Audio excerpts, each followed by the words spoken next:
what it takes to get this work done and how we could stretch to make that happen.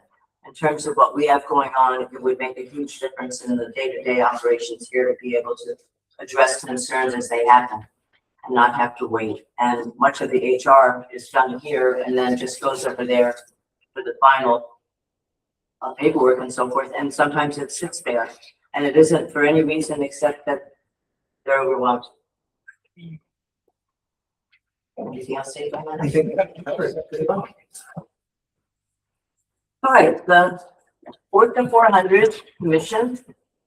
Some of you may know that Ryan Orsk, who has been the chair of the Fourth and 400 Commission, resigned. There is currently no chair. I did have some conversations with the first department at the Maryland Department of Commerce. They've been in touch with Lucille and Karen Stone over the work they're doing here. And Linda, you had talked to someone in that office as well. The one thing I will say gave me some sense of this will somehow happen is the woman I spoke with, Marcy Ross, lived through the 1812 Commission, which started from nothing. That's the good news. The bad news is that was Baltimore based and they were able to draw a lot of money from big corporations because she starts talking about how we need to raise millions of dollars. And unless she's going to be shaking the tree for us, I don't know how that would happen here, which is why having the 4 to 400 Commission, including people from other parts of the state, makes sense. They have a small amount of money for an executive director. They haven't done anything with that yet. I asked her to please let us know if they plan to move forward on that because we would like to know. We would like to share with people here who might be interested in it.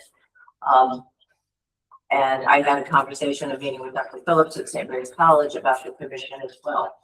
But we haven't made any progress on that yet. And until you actually hire someone who can do something, it's not going to go anywhere. So the most we can do for St. Mary's City is as much as we can on renovations, everything that we're doing here. That's all about the city as we wait for other actions to happen, but we will keep in touch with them. I haven't talked to Senator Bailey, nor have I heard from him, so that's a good thing. They just had a special session. But optimistically, sometime between now and the end of the year, there should be some movement on the 4 to 400 Commission. And there are lots of activities in the rest of the state. The idea here is what happened specifically at St. Mary's City and through St. Mary's County, and then building on that for all the activities throughout the state for Maryland's 400. Linda, any comments? Just that the state of Maryland just hired a new executive director for the Department of Tourism.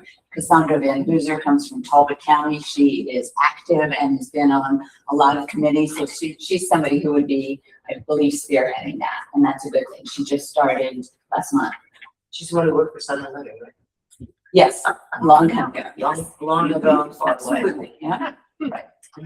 Please tell me her name again. Cassandra Van Hooser. And if you can spell that properly the first time, H-O-U-S-E-R. There you go. It's over.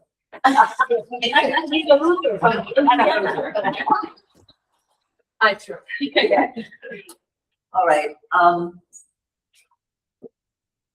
Next is the Three Sisters. I think some of you, I'm not sure if all of you are familiar with this effort on the part of the city, the college, and the church here in St. Mary's City to work more collaboratively to help one another. And we had our first meeting, I don't know, a month or 6 weeks ago, which somehow did not talk about that. It worked immediately to the 400th anniversary. So we didn't really have a lot of talk about the collaboration, but the discussions are going forward. There are already ways that we're engaged, of course, with the college and the city. And that's also true with the college and the church. So finding more ways to work together for the students in the community and the organizations is what that's all about. And Dave, I don't know if you had any further discussion with Charity or Dr. Phillips, Reverend Palmer or Dr. Phillips. We are scheduled to have some follow-up conversation in 2 weeks. We have a lunch scheduled to kind of take what we learned from that meeting, which again, we did a lot of listening that meeting, to the community. We had, I would say, 40 to 50 people in the room. We had a full house. It was And a really, number of people here were Yeah. there. it was really a nice meeting and really a nice opportunity for all of us, for Reverend Hudlin, Dr. Phillips, and myself, who we will admit to being outsiders, to hear from the community a little bit and learn about what what they expect from the city, the college, and the church for around the 400 leading up to it. And I think there's a lot of opportunity for collaboration there.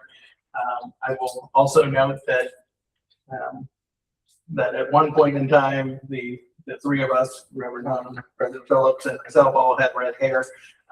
Mine has since gone gray, so we did have that.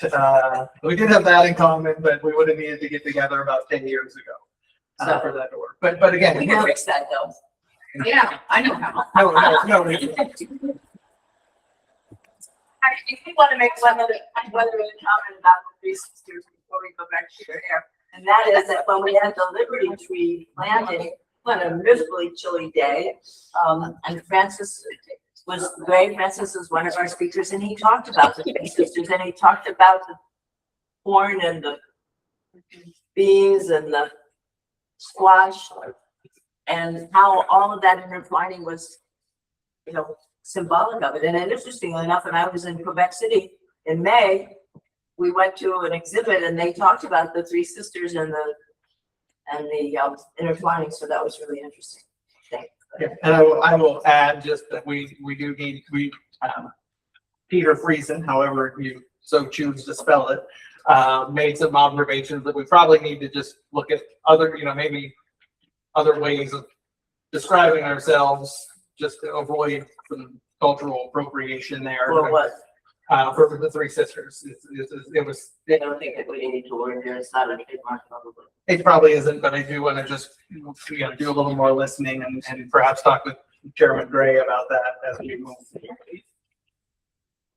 But other than that, it was a great event, and we are all finally able to get together in a couple of weeks to decompress and not necessarily decompress, but to evaluate what we heard and look at what we can do going forward and what the next steps are. So it was a great meeting, and we're excited about how that can all play out.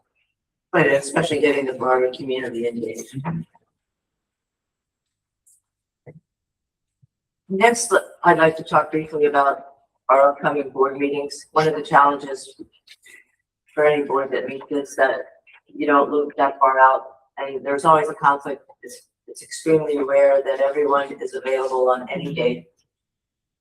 So I sat down with Portia and we talked about how long after we could close a quarter, and decided we'd never be able to do anything for at least a month after the close of a quarter in terms of getting things. And she went through and deconflicted with other events that relate particularly to St. Marie City and staff and all day programs and so forth, and has sent out to all of you our schedule for the next 2029, whatever. So you have all of these dates. She will send out a reminder on all of those dates. We will meet, the executive committee will meet prior to the meetings just to see where we are and what we have to discuss, and if there are any surprises or anything like that. I think that it will help us move forward, and the other committees know well in advance when to meet so that they're prepared for our board meetings. So unless anyone has any questions, we will move forward with our next meeting on November 14th. I have a question. Oh, sorry, wrong here. Okay. Sorry, okay. I thought there was a good idea to do that, because I've already looked, I'm a forward thinker, I'm a planner, so I know not to make any dates this week, these weeks, or the week and possibly the week before, because that's when usually the executive meetings are held. Right, and some things come up that take precedence over this. I know it's hard to believe, but it's true. So this is the best, you put it on your calendar, you block it as much as you can, and we'll go forward And we're confident, but not 100%, that we will have our next meeting in the new visitor center. That is our plan. I'll discuss that a little later in the meeting. But thank you all for putting this down and planning your calendar to be able to support this. From the committee updates, since this was a relatively short notice, I thank you for your patience with all the different things we've. I'm sorry. Can I have a question about your report?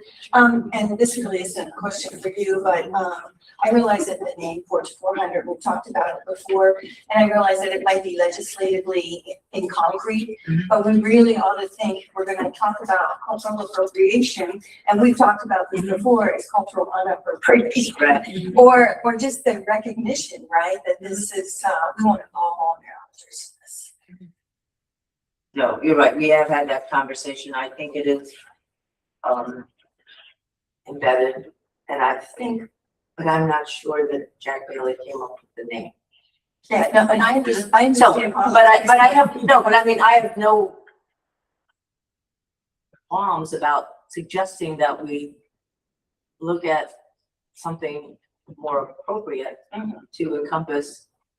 I mean, we're looking at the 400th anniversary of colonial America. We're not looking at the 10,000 or however many years otherwise, but I think it's worth a conversation. But to have that conversation, we should have some suggested alternatives. Yeah, even 400 would be just in sort of a vernacular, right? 400, I think it still carries a certain amount of weight, but anyway, just find 2 cents. Francis, I'm sorry. I just wanted to see whether Francis had any comments on that. I do. Hey, good morning, everyone. I think I hear a little background noise. Yes, I do have a little bit of a concern. Our community as well has a little bit of concern because of what that term fort meaning is a military type of mindset there, the aggressions there. So trying to eliminate any of that connotations there. And I agree with the speaker that just spoke there. The 400th there, I think, does carry a lot of weight. It actually is indicating that colonial time, the beginning of the colonial era as well. So it's not to give one the idea that how the colonial came in as a military type of force. So let's agree there that it came here because of seeking religious freedom. I would suggest, yes, more conversations needs to be had so we can actually come together and have a term there that is conducive for everybody. Thank you, Francis. I just wanted to make the point that we're not really going to have much of a voice in this because it's going to be the formally 400 commission deciding. They are actively looking for a new individual to chair. They had asked for some names. I submitted Governor Hogan because I met him well, and he was somebody who was, kind of in the middle of the road and could bring people together, but they hadn't made a choice. Lucille may have some input on that, but we would need to communicate with that group in order to have them understand where we're coming from, because they will be the body that does that. Right, I think that absolutely, but it's our responsibility to speak out, whether they say thank you, but no, I think we have made it clear that we see the friction and negativity associated with the person. Like saying we can be proactive before they make a decision. Yes. Yeah, and I think us turn around and having those conversations with those individuals that are on those commissions as well, to be able to, not just have a meeting about this, but just to have a fruitful conversation, to explain the position there, and to, just like being a lawyer there, the winning is the art of persuasion. So let's see if we can't lean Good. that toward and get feedback as well. I don't know everybody that's on that commission. So I am very much open to have dialogue there as we're going through this process. Thank you. All right. So the executive committee did meet. Unfortunately, did everyone get a copy of the? Then they're bolded. Okay, all right, so all of you have copies of the executive committee meeting that we had on Monday.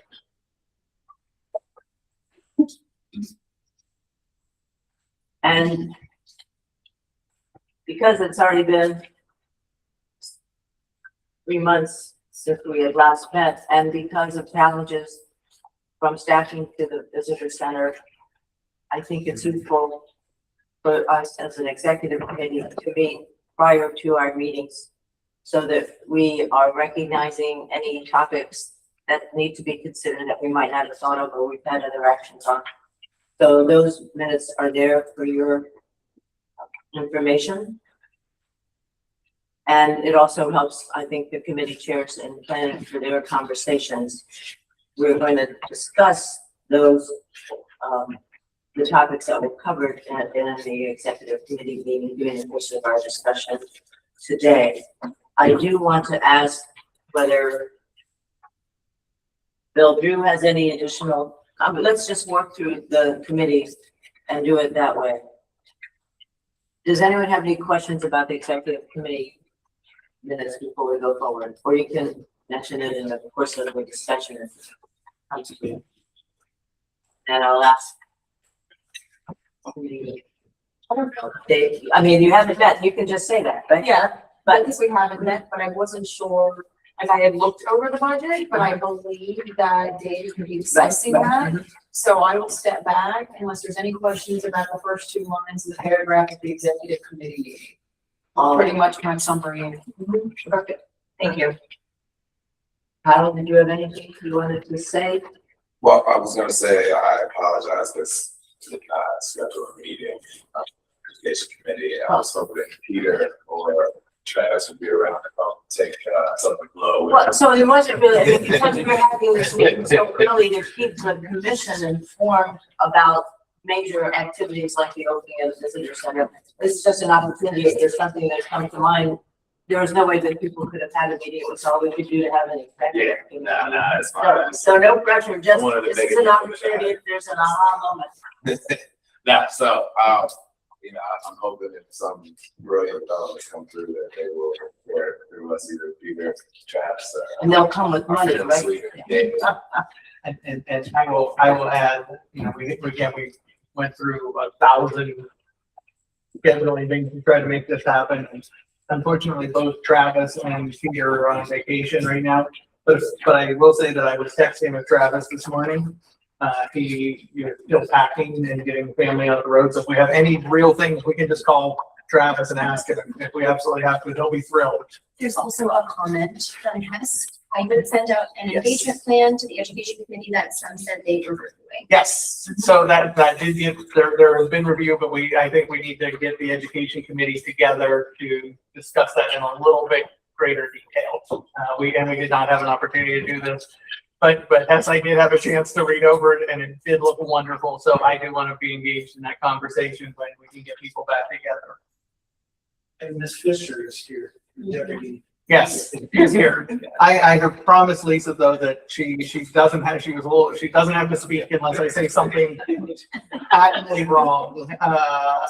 But she is here as we need her, but I just wanted to point out that we can always just call Travis if we need to.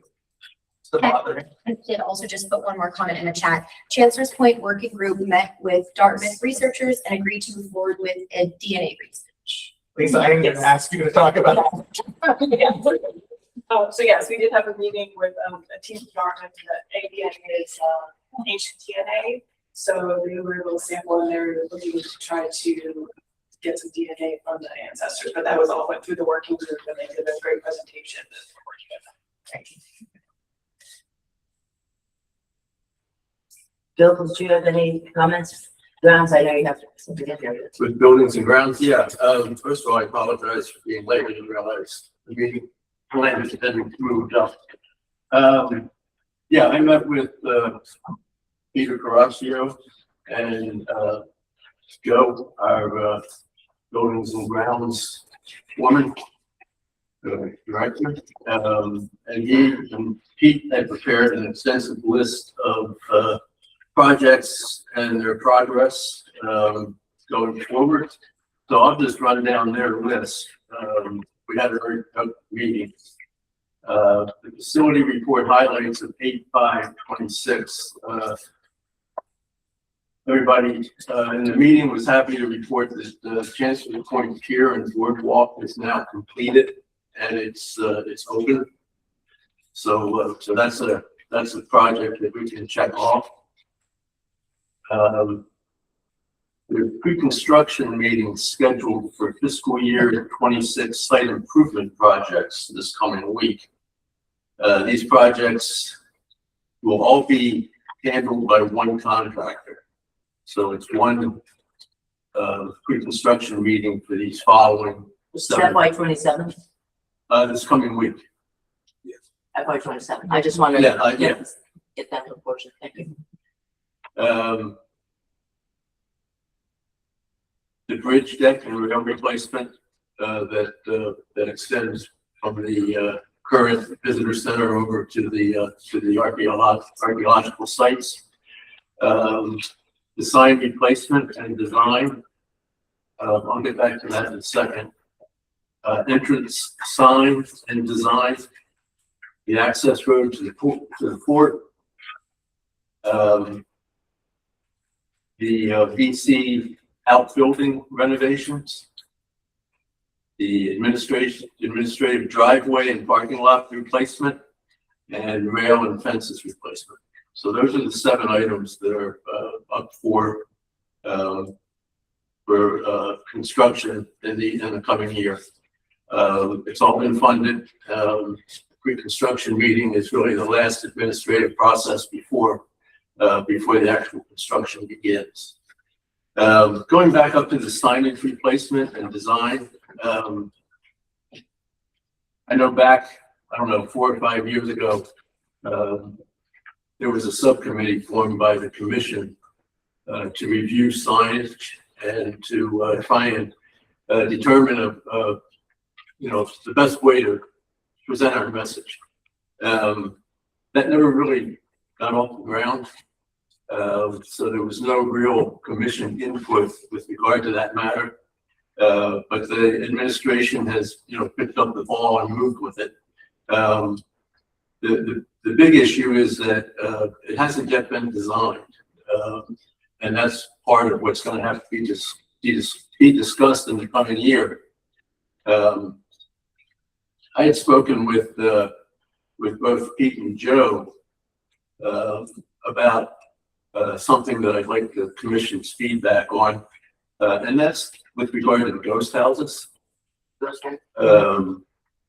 The existing signage does, as far as I've been able to tell, the existing signage does not incorporate the ghost houses or give any information with regard to what they represent or any of the historical facts surrounding them. I believe that all that information exists, and I think that would be a good incorporation into the upcoming sign project, that the ghost houses be incorporated in with the overall signage. Other than that, I mean, who better to prepare the messaging than the staff that we have? So I don't see any need to become involved in that in any specific manner, other than to be here to help the staff in any way we can going forward. I think it would be great. I've never given any thought to the ghost frames and telling that story, but that would be great, because if people are walking the path down to the chapel, I'm sure they wonder about it. Yeah, I think it's it catches people's eyes, but they're not sure what it is. Is it a question, is it under reconstruction? Is it, where are we in the process? it's completely understandable, you know, why the commission took that approach, because it's, you know, it would just be more maintenance headaches if we went any further than just to present the framing. Oh, and they were falling apart for a while. Yeah, right. People were, so we were able to get that. That's wonderful. Yeah, they've all been reconstructed, in the past year, I think, and it's all, they're all in excellent condition. Do we know the story on each of the ghost frames? Like, that's someone's house, that's. Yes. That's great. Isn't that amazing? Yes, there's a tour, there is a tour, like a tour. That's, but I think the point is well taken that we do need to explain, because the one thing I get when I'll talk to a guest or talk to a community member who's not necessarily affiliated with us, number one, they think they're really cool looking. Right. You know, and then they are.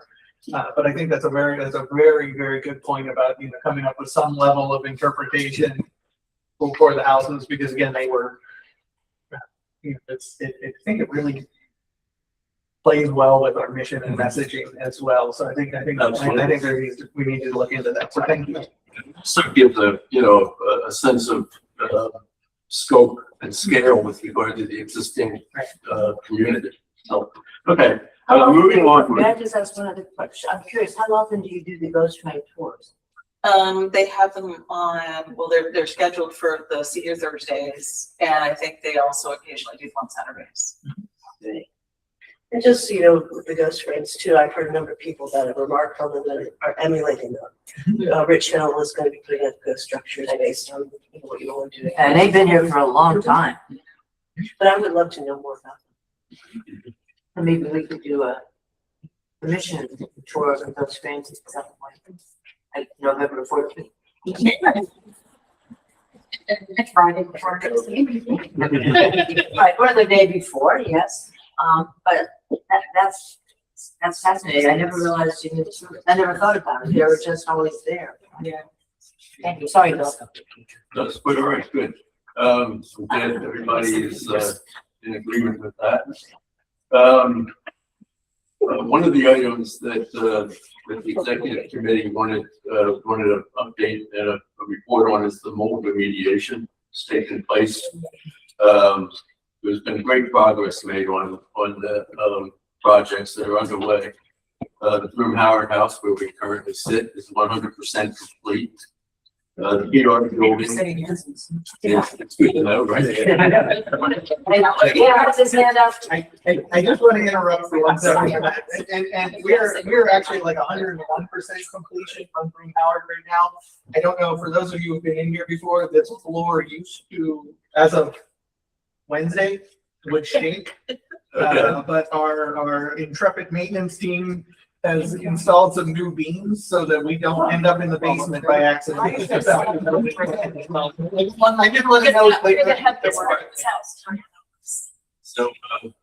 So my list is updated from my Wednesday meeting. Thank you. Yes. But that was the mold remediation, so you can't count it. But I must say, it still smells a little musty over there. Does that conclude your report? No. Oh, yeah, okay. No, I got a bit to go here. We had a very good meeting. The other mold remediation, the PR building, is 95%. DGS is waiting on Access Maryland to approve the ADA parking space, which I can't imagine what that entails, but they're waiting on it. More than a sign, obviously. I guess. The administration building is 50% complete, and the Habit House is 20% complete. Anybody has their site map available, I have the numbers related to it, but if not, I'll just move forward. The DGS and the DBM have approved an additional $350,000 for admin and Hammett. That's how much of the work, or will we have to go back and ask for more money again? No, No, we'll finish the work, or no, we don't have to. that will finish the work. It will, wonderful. Yes. So, yeah, so the work will continue. So that takes us up to date on the mold remediation. If there's any questions. Hallelujah. Next down the line is some of the more mundane, but, yearly activities of the administrative staff. Fire alarm and fire suppression systems have had their yearly inspection by a third party. The septic risers, which I think of as sewage pump stations, have had their yearly inspection by a third party. Everything has passed.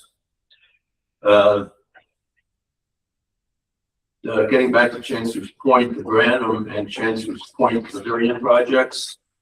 Admin is in the process of negotiating pricing with the architectural and engineering. Is that A&E? Yes, correct. Okay. And do we have a firm already, Joe? No, right now, we bumped one out, we're actually on our third try. These people are trying to come in 50% of the contract price, we need to get them down to 15, 20%.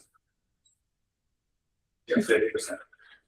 Good luck, I hope. So what DJS and I are going through the contract. You got a fight on your hands. Yes, we do.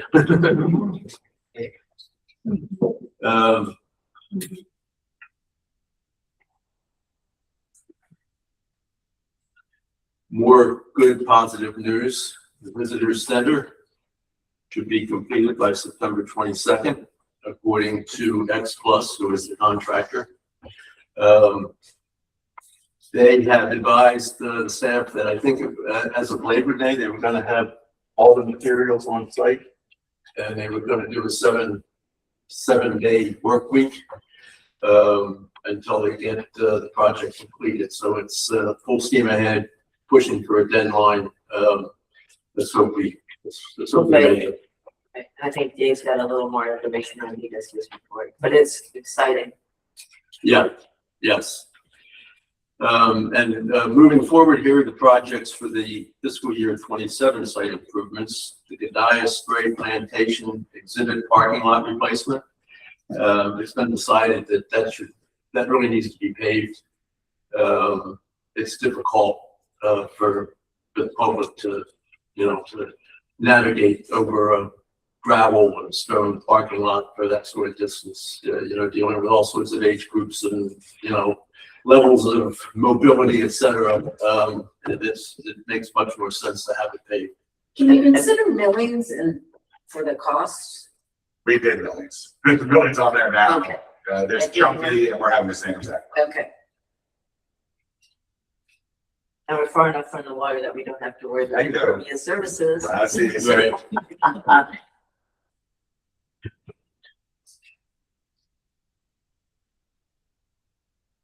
Reading through some of my notes here. The second item for the 27 site improvements are hiking trails and bridge improvements. The bridges will be widened and secured to support some sort of an ATV in case of emergency. Right now, there is no vehicular access through the path system. And so that's extremely important going forward. The hiking trails themselves will be reviewed for washouts and erosion with the intent of not only improving the erosion problems, but preventing it from happening in the future. I know back early on in my tenure here, there was discussion about sharing those hiking trails with mountain bikes and the like, which the then commission vehemently objected to. So I checked with Joe on this project, and there's no intention of improving them or encouraging mountain biking on the trails, because that just further erodes the trail and creates other hazards for and conflicts with the hikers. Lighting and ADA paths through interpreted area. This project is still in the conceptual stage as far as its scope and intent. But the conversation that we finished with on Wednesday was that The staff is gonna look at around the State House and down by the Dove, with low level, lighting, footpath lighting, not light stanchions, not anything that would light the area in general, but just kind of, give light to the pathway itself, so people that are taking evening strolls can not wander off the path. I think it's a good idea, actually. It makes sense. What you don't want to do is intrude upon anything with the lighting, and I don't think with the type of lighting that's being contemplated that would be a problem. That would be disappointing. I will add two things in this. I'll be Travis for a second and Ruth at the same time. You know, we have to be very sensitive in terms of going into the ground for lighting, and that's one of the challenges that we face and we're going through. And then on a personal note, I will add that when I was coming out of the Patuxent River Partnerships annual dinner, I was marveling at the number of people who were leaving, staring up at the sky, that they never get to see quite the sky like that in some of the, you know, even a couple miles from here. So we have to be very careful of that as well to protect our view shed and things like that. I think that's really important because we don't encourage nighttime. Right. Anyway, so site is technically closed, but from safety, you know, from a safety point of view, but I think anything else would not make the neighborhood happy or anyone who visits. Could they be motion sensing? They could, but you know, other than around the pavilion, you're not, you know, the pavilion to the bathroom, you're not gonna have nighttime activities unless you do a ghost tour or something that's a one-off. Animals. Oh dear, yeah, they would, they'd be on all the time. They're very brave in my neighborhood. I will Throw that out there. I will- The commission like to see the plan and approve the plan before we go through it. Yes, we would. And what was the genesis of the whole? It was the lighting plan was put years ago in for basically in the site plans by Dr. Fadden, and it's still maintained to be there. And Okay, so yes, before we do that, I think that's an excellent idea. And so the idea then of having lighting in a site that is not generally open at night, do you remember the genesis? It was for safety. We had a lot of night walkers. There was been a lot of things pushed around, how it was going to be, where it was going to be, and it was never defined where it was going to be, and we will do that now. That's great. Thank you so much. Would it come? Yeah, I will add that it is very hard to secure the site, so we need to make sure that if people are here when they shouldn't be, that they're at least safe. Well. Luckily, the amount of number. I'm sorry, I didn't let. Still going on. Yes. Yes, you're getting. The maintenance department is hiring 2 new technicians starting August 10th, which is a terrific administrative accomplishment. Working with with sufficient staff and maintaining the site in the manner that it has been, a real struggle. So bringing more people on, filling vacant positions will only help to make it even better. And to add to that, we have 2 brand new riding mowers to replace the 2 aging ones before they become inoperable. So to keep them from stalling out in the middle of the field, we have 2 new lawnmowers, which is great. One other thing that we just talked about at the meeting that is not on this list is the progress of the Maryland Stadium Authority with regard to their moving forward and working with Hansberry consultants on the hotel and conference center complex. I have something here. Here we go.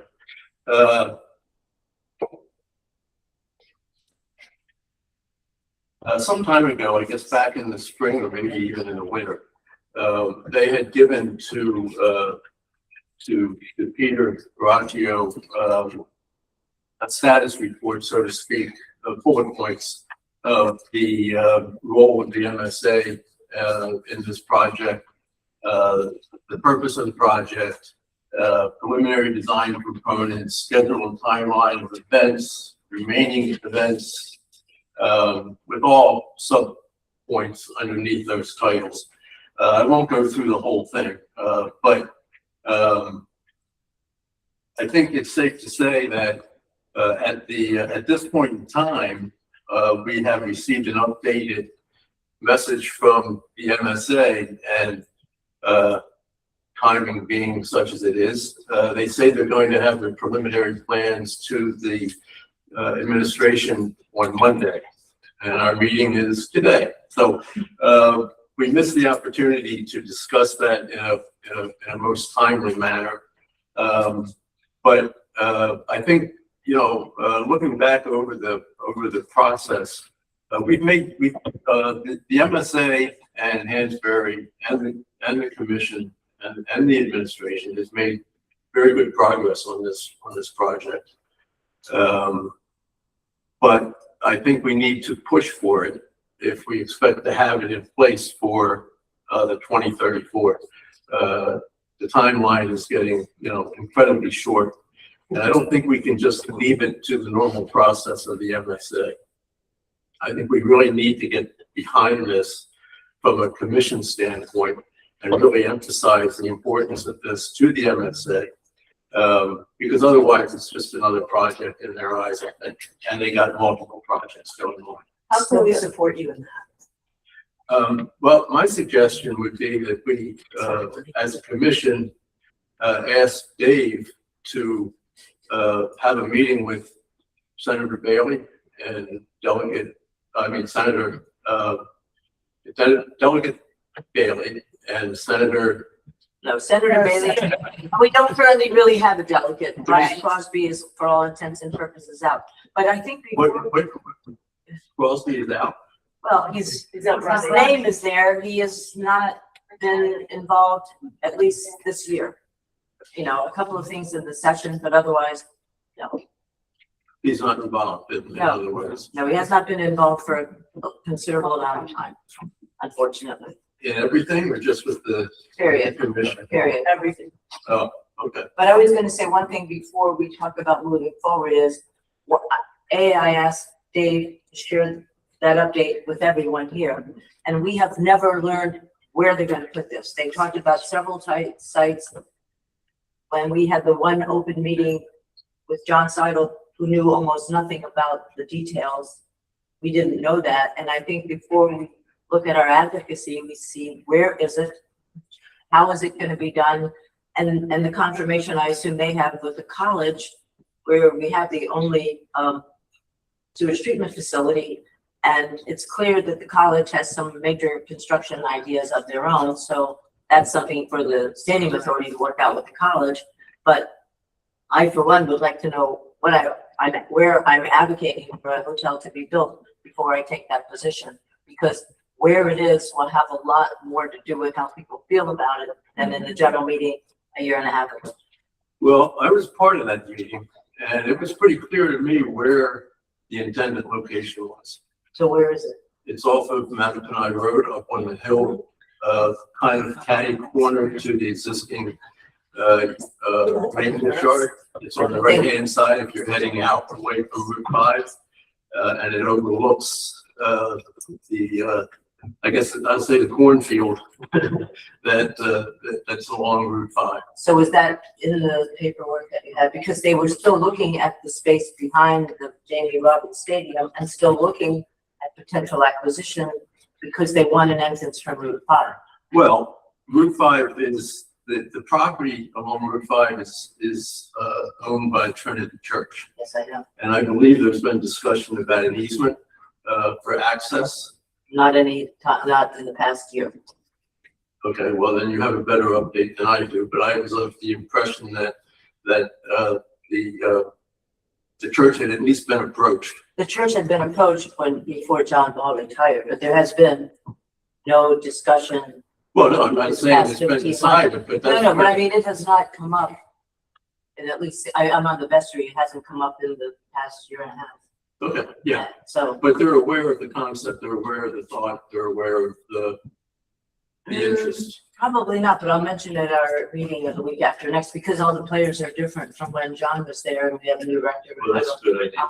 So it just hasn't come on the radar. Yeah, I mean, that's part of what we need to do to move this forward, is we have to approach it from an aggressive point of view and a positive point of view, and start to get those details lined up.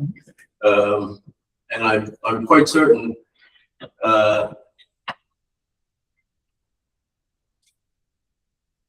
the preliminary design components, according to the MSA, is preliminary design, site development and planning, infrastructure analysis, environmental impact analysis, archaeological impact analysis, geotechnical analysis and engineering, ingress, egress impact analysis, pedestrian and vehicular, project scheduling, cost estimating, value engineering, quality assurance, assisting MSA with professional and technical service procurements as requested.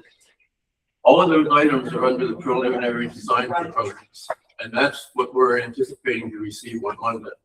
So from that perspective, from that list, they can't be doing any of this work without having an identified site. So I'm quite certain that the site that was presented by John Seidel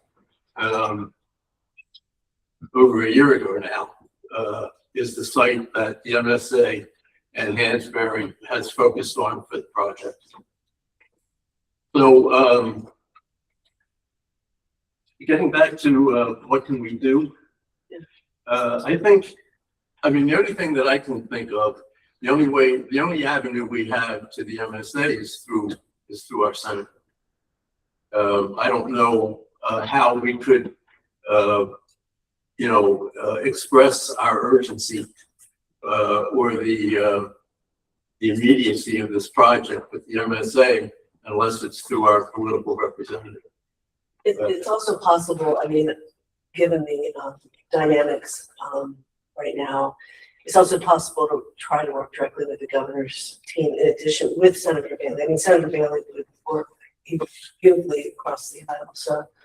Good idea. Yeah, that's the one. So I think it's something to show that this is a legacy project for the governor to really establish this as a destination, particularly as we hear 2400. It's been very difficult getting governor's team's attention because so many other things are going on. But I think it's a really important initiative, and it's going to be the 400th tomorrow when we wake up.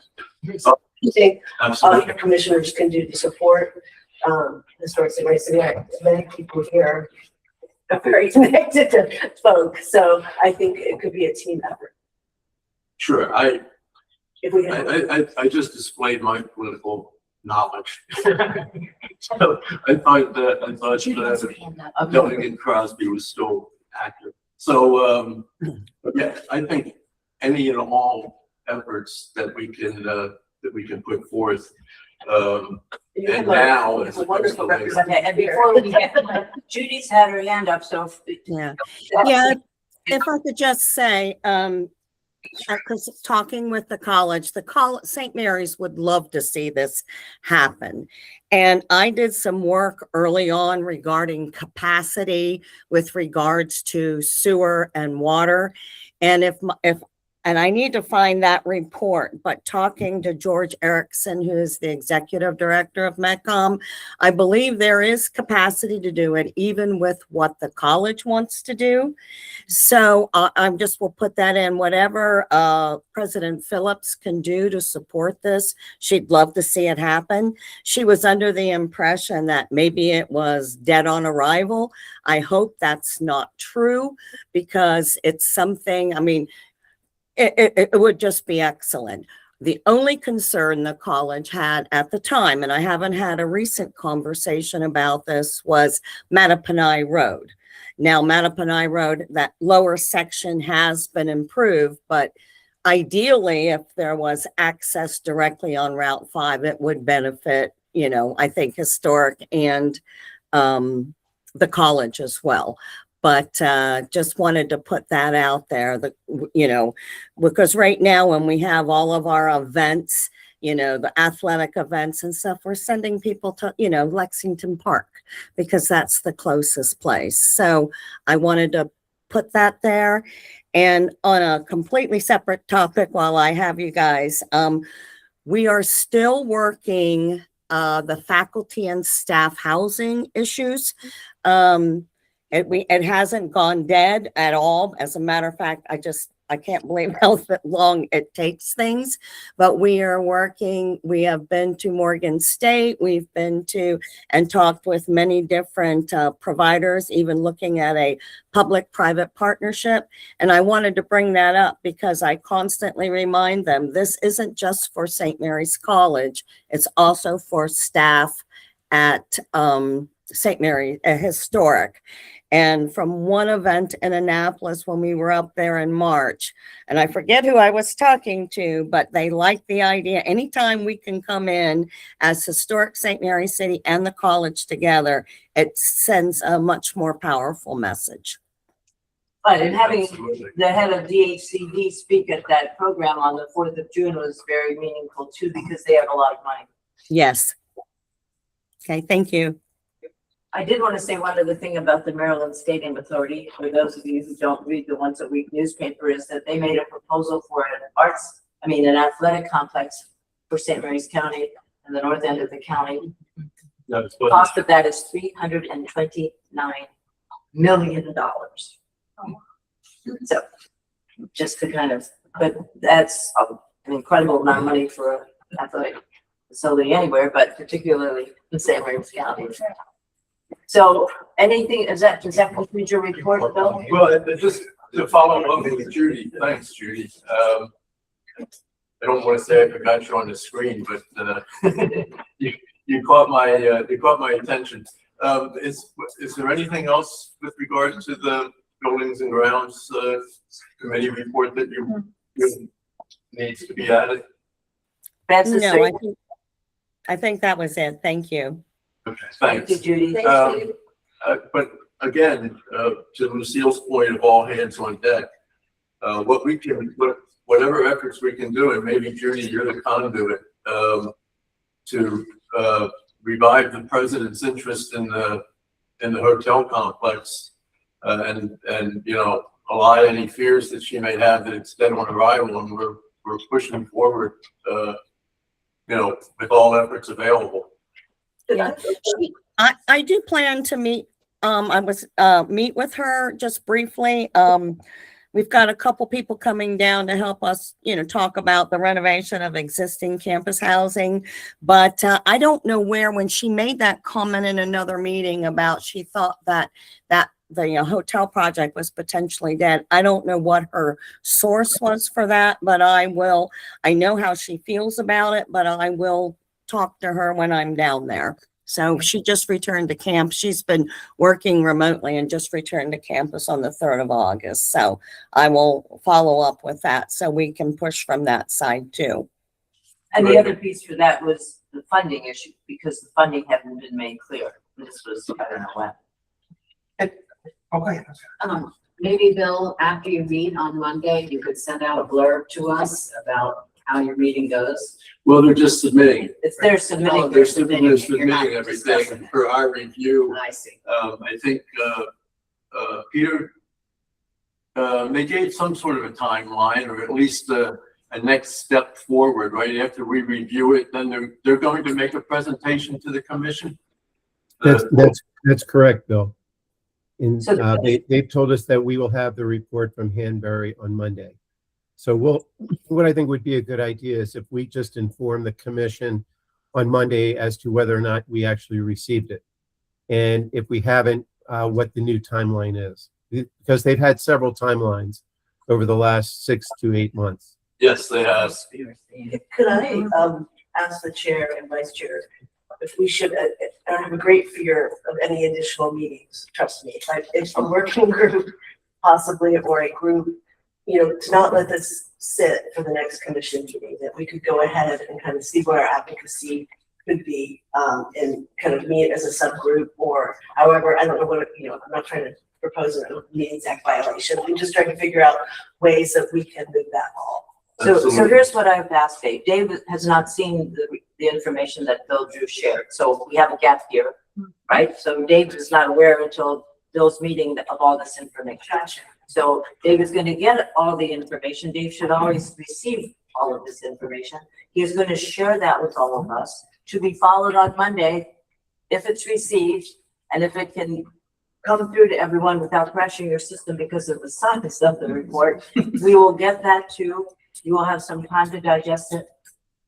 And then we'll look at, I think it's an excellent idea that we meet on it, because I think before we advocate for anything, we need to know exactly what it says, so that all the people who know us, when they ask us, we can be informed about it. And we have a clear strategy across the Right, board. and then we can say, here's the way forward. There was a working group Yeah, a year and a half ago that Rosemary, Judy, Bill and I were on.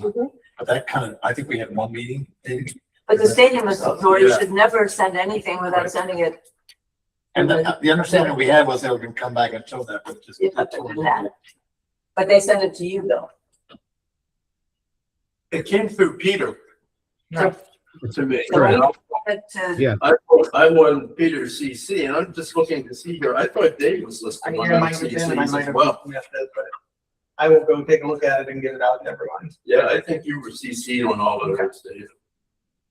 So I have a question to you, Peter. I believe a year ago or so, there was a public-private partnership discussed. And during that meeting on site, I thought somebody who might be a developer was going to come.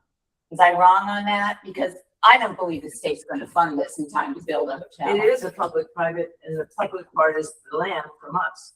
And the private is supposed to be whoever's gonna pay for the construction. Right, but there's no whoever involved, like the state is just designing it all, but nobody who's actually going to build it and make a determination that it will be profitable for them, as my knowledge, is allowed to be a part of the process yet, which is troublesome. So I don't know, we're so far from Baltimore and what's happened there that the way the stadium authority has operated in the past, there were a lot of other moving parts. And there's a brand new director of the stadium authority in the past couple of weeks.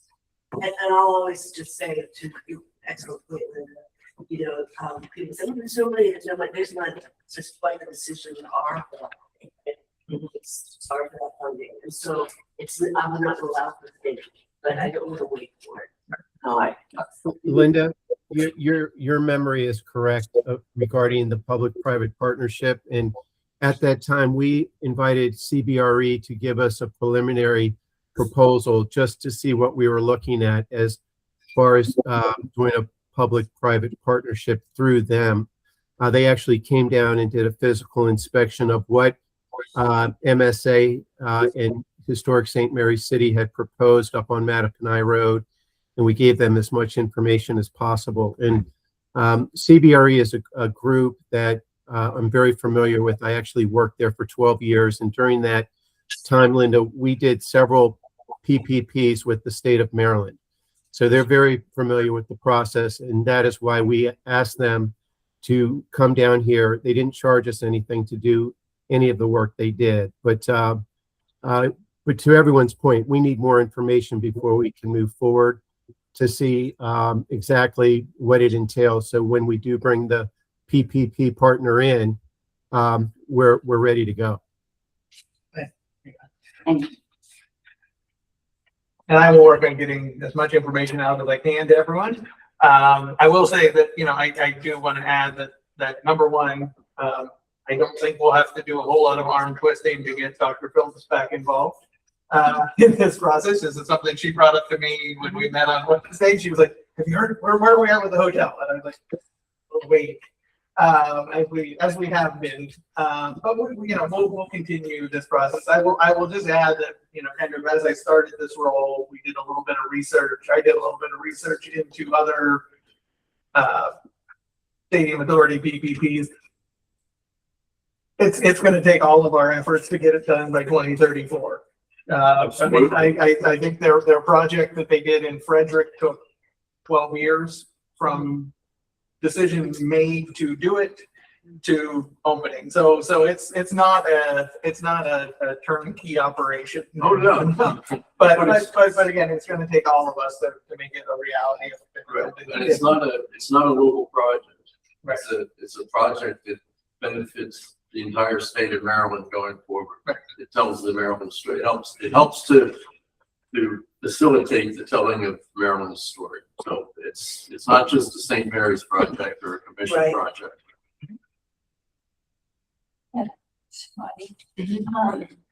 I just a couple of observations and then a question about, that might be best answered by Joe, but, 2034 is in relation to us as 2018. And 2018 wasn't that far away, maybe 8 years ago. Uh-huh. And 2034, I mean, I feel like 2018 was yesterday. So I just wanted to throw that out there. Also, as someone who lives here, I realize that the athletic stadium is lit up like an airport. I know, it's driving me And nuts. so somebody ought to take that, if they're down here during the day, they might not notice that. And then I also wanted to ask about any deer program for this season. Yeah, we're still with the, with WMA, CWMA, Cooperative Wildlife Management Area. We still have a yearly deer on the call. Do you know how many they called last year? I don't have exact numbers, but I can look. And we'll just add to that, you know, every day I learn something new, whether it's a historical fact or that I found this out in conversation with the governor's office that we do this, and then I came to Jim and I was like, tell me about this, and he gave me all the information. I also found out how much gunpowder I am directly responsible for, which was troubling. You do have an Right, no, it made perfect sense, but when I found out we had an entire shed dedicated to gunpowder, I got a little concerned that my new responsibilities. Your own private magazine. It's a great big clunky. If there are no other questions or comments regarding the buildings and grounds report, then I'll ask Linda to give her. All right, so the planning committee hasn't met since our last meeting, but we had a lot of things in the works. Many of them were grants. So a grant was submitted to the Maryland Heritage Areas Program. That was not successful. The funding in our area is going to go to Friends of St. Clements Island for dory boat restoration and a garden covered stage. But they've been much more at work. So at least we're trying, we're getting our name out there. And Lucia was tremendously helpful in this process. Thank you. I'd love to give a little update on that. Just so you know, both grants were really well received, both at the local and state level. It's a matter of the funding. We were able to get the funding doubled. And this is going to have a significant impact eventually. Legislatively, it was doubled from 6 to 12 million statewide. Let's see if I can dramatically put this. The Secretary of Planning is in charge of making that request. That request has not been made. So we are hoping to encourage that request. It's from partners of a program Open Space. So it's from the transfer tax. It's not from the general fund. And that's important to know because the transfer tax has gone up. And the Maryland Heritage Area Authority is the only line that's a dedicated byline, and everyone else in the program, their funds go up as the transfer tax goes up. The only way for the Maryland Heritage Area funds to go up is if they have a legislative piece that allows that, which we do. So we have that in play. The reason that's also important is you're planning ahead, because Linda did an excellent job, and so did the Historic St. Mary's City, is the fact that these grants will then increase capital to $300,000. There will be no required match except for in kind. Which is important. So these are things that we're trying to work toward as fast as possible, again, because of the 400. So we're making that argument that needs to be included in the upcoming budget. So just let you all know that the work you were rated high, just there was not the money. so just let you know. So another grant went to the Rural Maryland Council. That was to provide a people mover. That one we were not successful, but the one that we did was a technical assistance request to the National Park Service through their Chesapeake Gateways program. I had gone down and participated in February just to learn more. They are well-funded, well-staffed. And so this technical assistance proposal would ask them to help us do a strategic plan, which is in our bylaws. We must have one in 2027. So we were successful, and the assistant superintendent will do it himself with his staff. I'm going to share with you because I think it's really important that everybody gets all of the information. So this is the letter that came from the Department of Interior. It's not the final, I believe. They did something else. And then behind that is sort of my crafting. I had written the grant of the objectives of that process, what they would do, who they would talk to. It will bring together staff, the commission, and the foundation. Because in my experience, we haven't all been working as well together. And if everybody, you know, and this is a big ask, but can try to make time to participate in this, because they will come to us at the highest level. And they will do all of that. So we don't have to be involved. They will write the initial draft. But your voices are so important because it's really a critical moment to do this. And one of the very cool things with the National Park Service is they'll do this process. They will wrap it up by April because their grant funding opens in April. And when you get one of these technical assistance grants, it's kind of the prep for now getting grant funding. So then it will be determining of the million things we could ask for, where do we go next?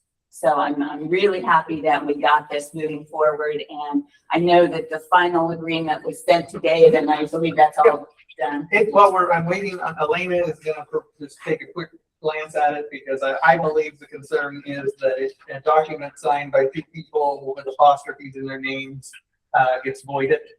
Because it's Wendy O'Sullivan and David O'Donnell, so I just want to make sure that we're not having any, Well, that's not a real thing. And sorry. but anything we look at like this has to go through. Elena, yeah, and Elena has it, and she's reviewing it for us, so I will get it signed hopefully next week. But there's no money transfer with this grant. It's about staff. It's about, you know, them doing this work and then us, you know, giving our time and the staff here being able to give some of their time. So it eases that up just a little It's bit. a great opportunity for us. Yes. It really is, because the onus is on, they're gonna do that. We have the opportunity to comment, look at how we see it, right? Because they give us what they give us, we accept what we think is best for us, but without having them do the bulk of the work, we're never gonna be at the point to say, that's really good, but maybe this isn't. So- Well, and they're not going to weigh in on what it should say. No, They're only going to do the that's what work I'm part. saying. We're going to That's determine right. That's right. exactly That's right. what the goal is. And the better part for me is sometimes these things just have a life of their own. This will not. It will be done in April. You know, there will be a plan. Because I think the other way that some of these grants work, if you don't close that one out, you're not eligible for one for the follow-on. That's how RNC and the others work. If you still have an active grant, you're not eligible to apply for the follow-on year. Right. And Absolutely. Linda, this is terrific, and I have a really good relationship with Wendy and Kate Marks. They said, we were on a call and they said, oh, we know some of those people already. So it's very cool. And I will just add that Brent, the assistant superintendent here, is the planning director for the region. So this is what he does all the time. So we're excited to work with him. We had a wonderful kind of introductory conversation. Now that they're through the 250th anniversary, We get their attention. we can get their attention back. Yes, they're ready to roll with us now. And on a personal note, I just wanted to share that I did the DIG program with the staff in April. It was phenomenal.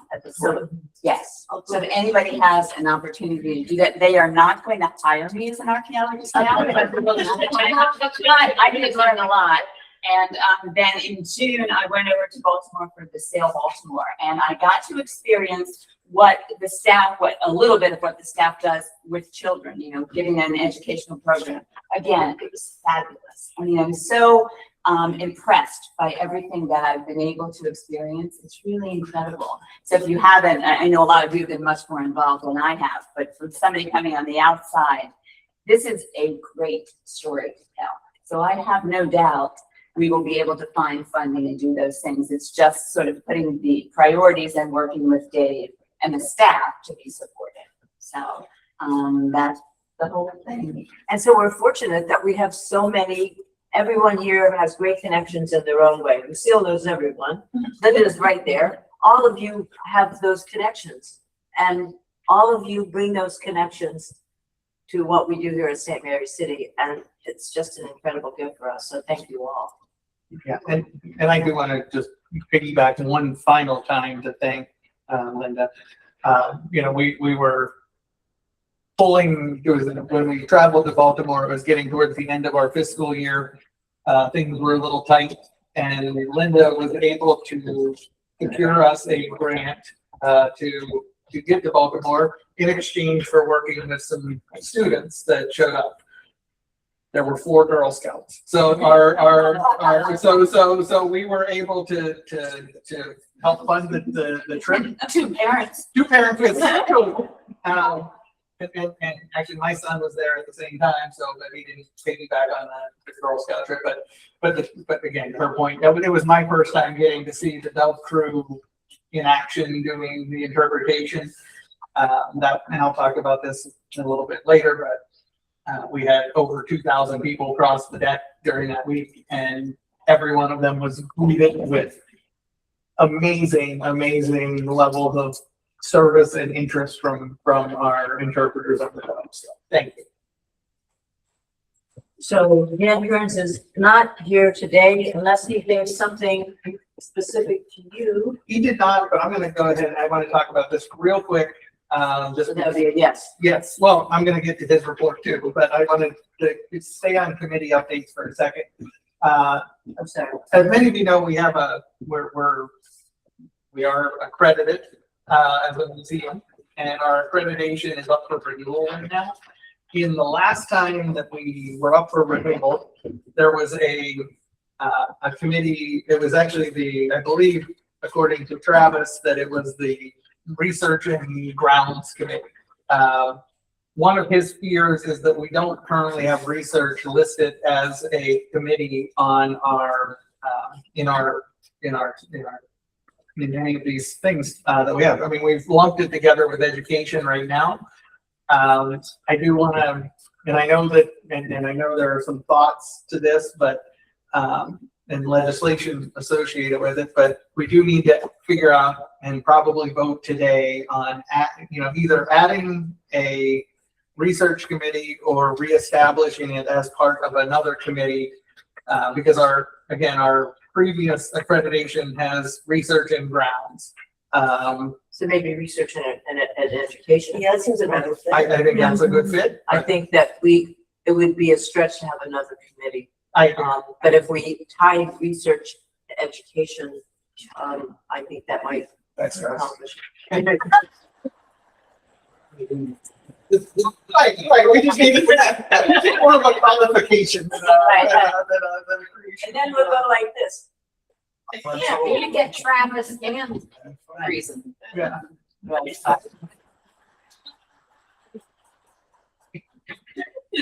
But you make a good, so what is that, this is our FY27?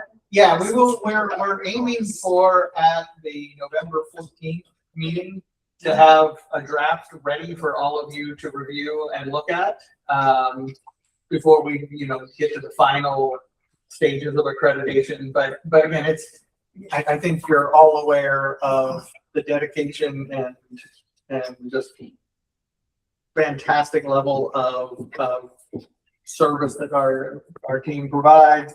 It is certainly not a pro forma exercise to get reaccredited, but they do such a wonderful job that I envision that we're going to do this. We've had to do little things like update.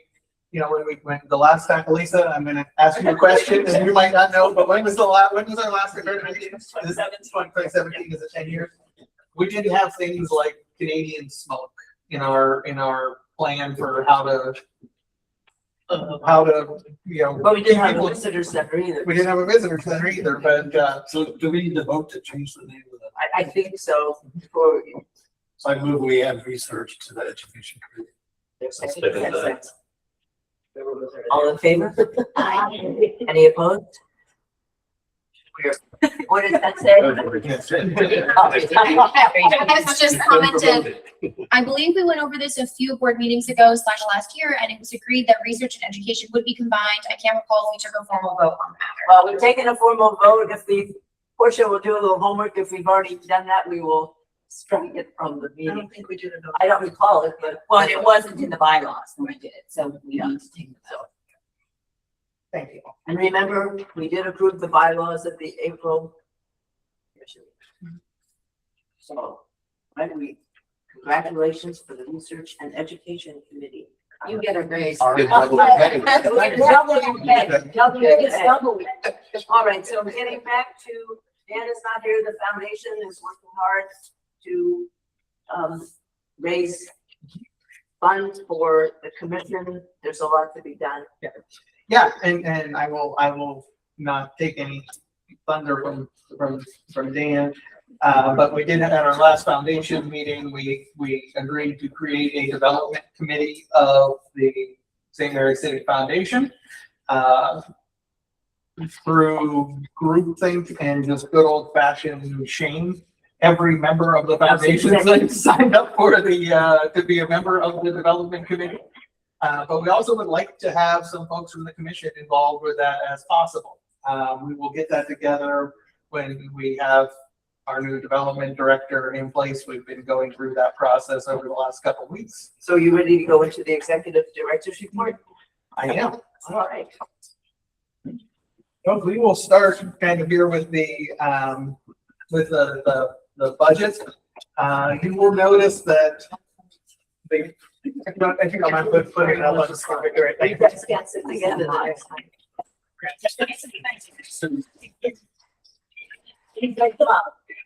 I'm sorry, do you guys? So you will, as you look at the budget document here for fiscal 27, you will notice that we have a much more sizable bottom line. That is by design. You know, we maintaining status quo is not going to help us get ready for 2034. So we've taken a look at where we can improve our site now and again, continued growth. One of the big areas of revenue growth is with fundraising. You know, I think we're all cognizant that has been an area where we could improve. We have identified several really strong candidates for the development director role, and we're moving through that process right now. I believe that, you know, they will be capable, all of which would be capable of helping us achieve kind of this somewhat sizable but yet manageable growth that we can do here. I'm going to really try to do top lines here and then let you ask questions as best as you can. You'll notice here there's a 23% increase in our PIN state employees. We received through the state 8 new PINs this year, so that helped. That is the sole reason for that number going up 23%. Over time. Our contract employees, you'll notice, are down a little bit. We have, again, reduced we were able to convert several of our contractual employees to PIN employees, so that did that. We're also examining ways to improve retention of our staff too, so that's kind of why we're at almost a net zero there. The other big things here are travel was highlighted as a 53% increase this year. That is not because we plan to travel 53% more. We effectively cut out all travel in fiscal 25 due to the reduction in state support.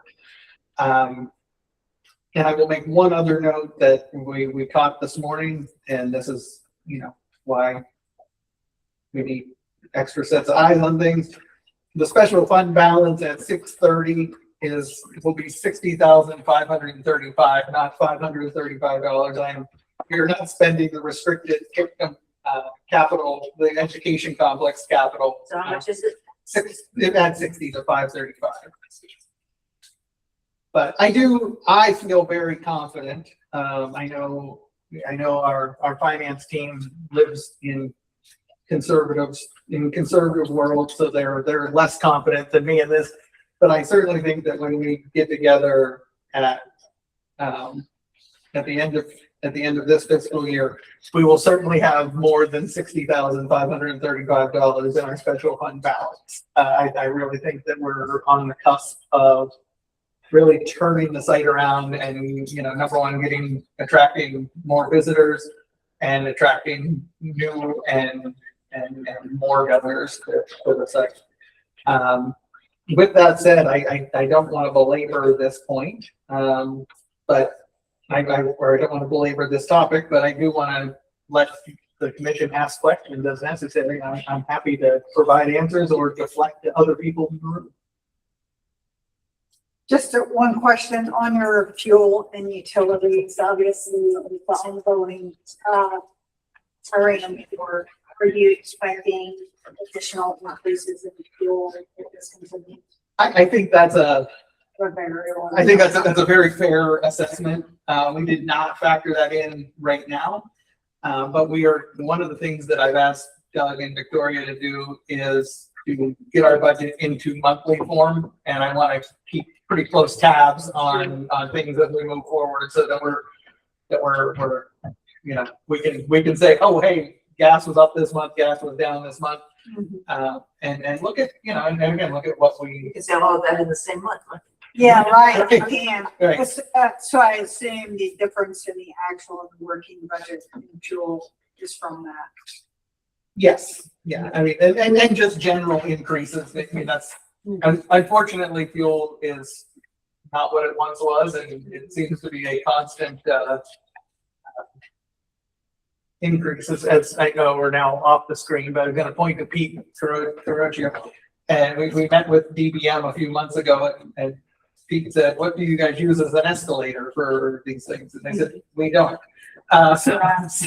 So we're building in the escalator there a little bit, but again, that is such a impossible thing to target with where gas prices. And could be. then the other question is the jump in communication, and then it goes back to 45 and 27. What is your thought process there?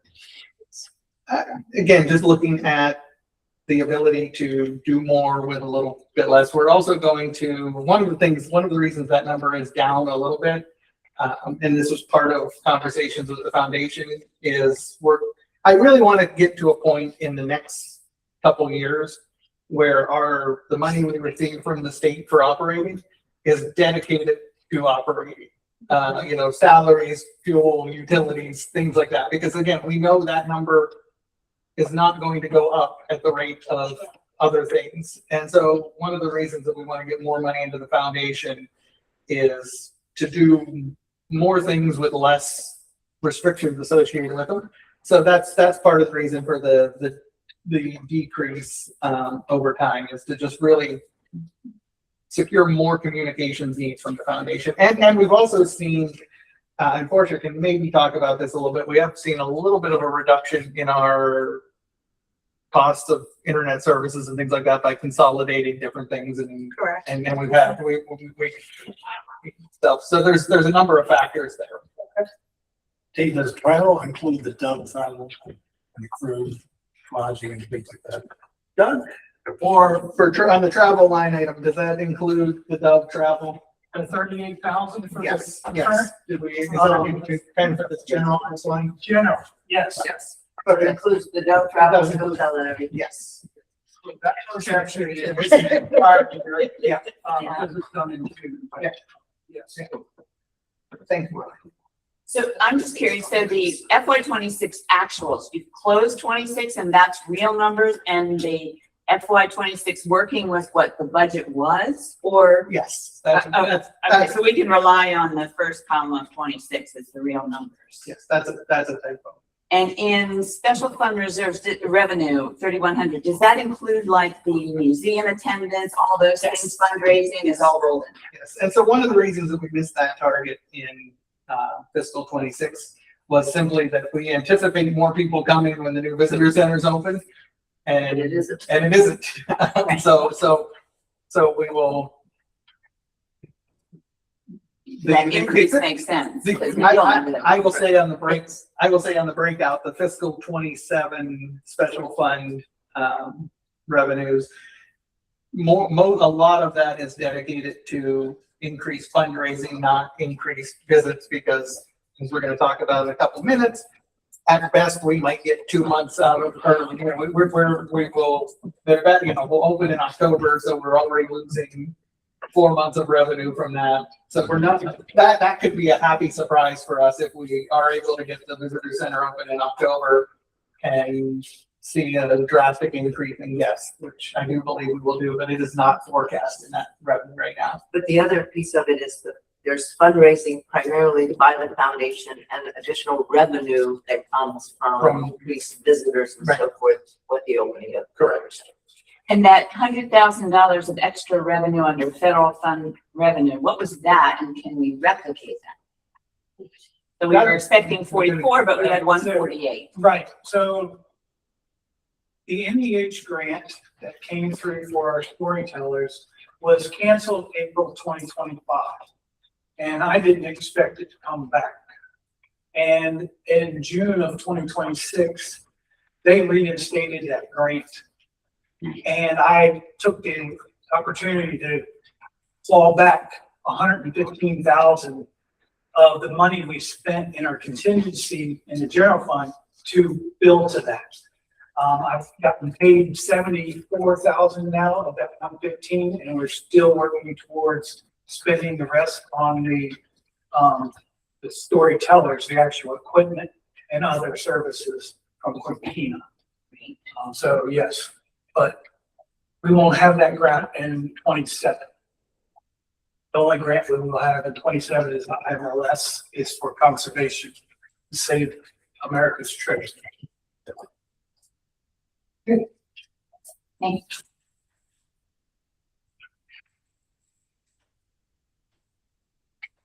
Any other questions? I'm prepared to move on if we don't have any. We can talk about those. The new visitor center update. We've talked about this a little bit. We have from X Plus the September 22nd date. There is good and bad news from the governor's office on this. Number one, the governor is very, very interested in participating in this grand opening. We have asked them to give us dates. We have given them a handful of dates that we cannot do, but we're still waiting on one that he can do. But they're very committed to being a part of this, and we will continue to press them to get a date. We're hoping for sometime in October, and we're doing that. As an aside, I think, the September 22nd date that Bill mentioned is for the museum to be complete. There's a few elements that we may have to wait on. There is a 4x4 tactile bronze map that will sit outside. Apparently we are living in a world of where we're in a new bronze age, because there are not any foundries available to do any work anytime soon. But that being said, I'm kind of pleased that I was able to make a connection for X Plus. I've spent my entire life curating friends with various backgrounds and interesting jobs. And I happened to have knew one guy who's a bronze sculptor, and I said, X Plus, have you ever heard of, Keystone Studios and George Mummer? And they said, no, we've never heard of them before. So we made the connection, and I believe that they selected. They looked right. And so I believe, as of Travis told me, I think on Tuesday, that they had chosen my friend. I remove all responsibilities. But I did have actually an opportunity to talk to George, and he was like, I am so excited to come down there and see what other things I can bronze. So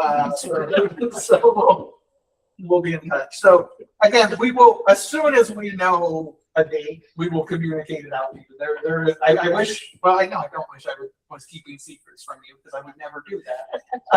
But there are no, we really don't, the grand opening could happen on a Tuesday, and that drastically changes the type of event we would have if we were having it on a Saturday. So I'm going to, in spite of everything going on, continue to stay on the governor's office. How long do you give the governor? I was going to say, to give us an answer, because people in the community are screaming. Okay. I will reach out next week and to them and just tell us yes or no, and who, or do you want to delegate? I will just add one other, this is a personal thing. I will be out next week, but I will do this. Because and by the way, if on November 14th, I'm telling you about the fact that my wife's about to have her knee replaced, I'm a liar and you can fire me. But my wife was, I think the last time we all got together, my wife was getting ready for her first hip replacement. We were hoping to hold out till December, and she is now having her other hip replaced on Monday morning at 8:30. I'm sorry. Well, thank you for, I appreciate the concern, but good for her. She'll be up turning cartwheels before too long. But I will reach out to the governor's office next week. Dave, just yeah, they really don't, we'll talk offline about who's contacting, because, they can give you a parameter, although they'll be able to tell you, but they don't always do that. Unless you. Right. But you're working with Cornerstone too, so it isn't, so he's working with Cornerstone and Patrick Hogan and Bohannon, so we're doing it. Francis. Oh, that's, sorry. Yes, hi Dave there. I am very concerned about the feedback coming from the governor's office there as we're getting closer and closer. I can speak on this personally there. When we just had our powwow back in June, I had also went through chain of commands for these requests, given all these multiple dates there. And then, of course, 4 days before, I get an email stating everything that my request had been denied. So I would say that, get on that like flies on the middle of a cow patty pie there, somewhere out in the middle of August there, because we cannot risk this communication, lack of communication, or somebody else rising up on that level there to be able to acquire the governor's attention. Also, I would like to be able to just also ask, has any of our federal legislators also have been invited? The Van Hollens, the delegates, any of those type of individuals there to be able to be in this presence of this process as well. We're waiting for the governor, but they're all on our list to go. Okay. I have, again, my interesting life of friends. My one friend is the chief of staff for Senator Van Hollen, so I put the bug in her ear that they should be, that I said, just when you get here, make sure you have somebody. We should talk to Roderick too, just because he's local. I think it's really important, dear, if we can get that date on that center opening for that weekend there, we can get that nailed down like last week or yesterday. That will be something that will cause a lot of the calming of the anxiety. I can tell you there that I have possibly, that hasn't been confirmed, but I have a serious tribal repatriation process that's going on in October, right around, we call it Indigenous Peoples Day. That's going to be that weekend there, but that has not been yet nailed down, but we know that it's coming. So I just want to make sure there's no conflict as well there. Thank you.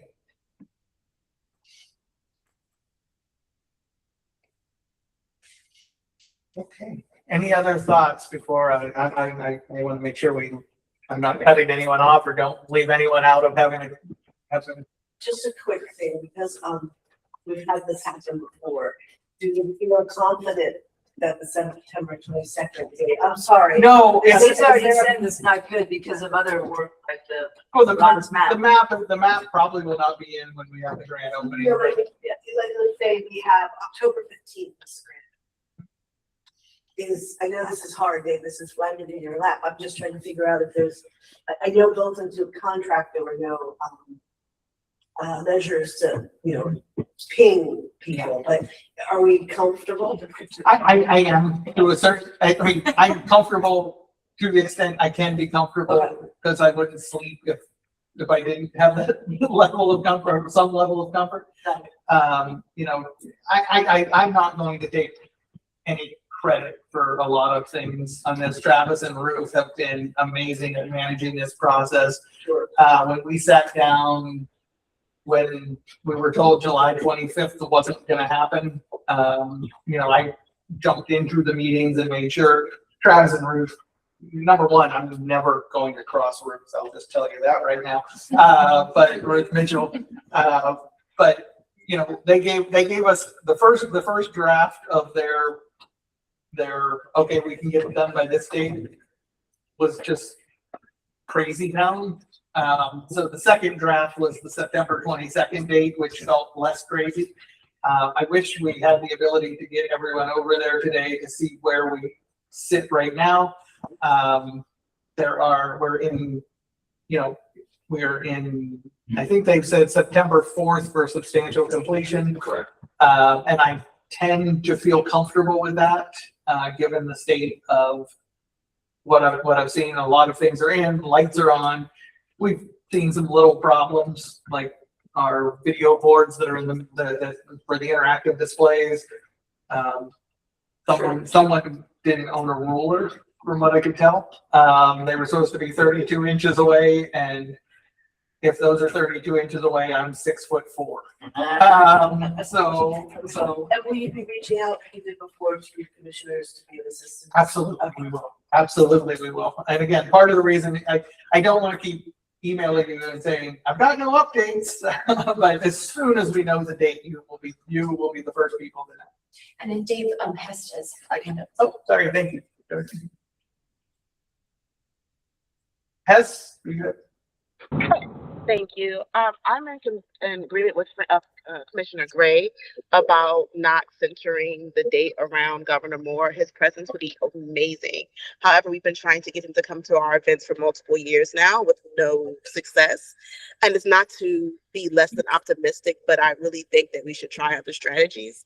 And one, let this be community centered, since especially the local community really wants this to happen sooner rather than later.